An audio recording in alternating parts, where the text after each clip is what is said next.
আপনাদের মূল্যবান মতামতটি কমেন্টস বক্সে জানাবেন। ইতিমধ্যে উত্তপ্ত বিরাজ করছে পুরা রাজধানী ঢাকা। বিএনপি এবং আওয়ামী লীগের দাওয়া পাল্টা দেওয়া হয়েছে।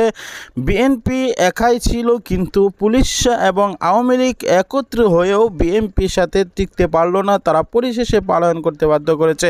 আপনারা সম্পূর্ণ ভিডিওটি দেখলেন। বিএনপিকে যতই দমন পীড়ন করা হচ্ছে, ততই যেন তারা শক্তিশালী হচ্ছে।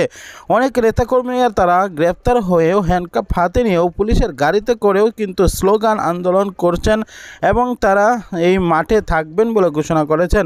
ইতিমধ্যে বিএনপিকে দমন পীড়ন করার পরেও তারা যেন বারুদের মতো জ্বলে উঠছে। কেননা আগুনে ফু দিলে যেভাবে আগুন জ্বলে ওঠে, ঠিক তেমনি যেন বিএনপি নেতাকর্মীদেরকে গ্রেপ্তারের সাথে সাথে তারা জ্বলে উঠছে।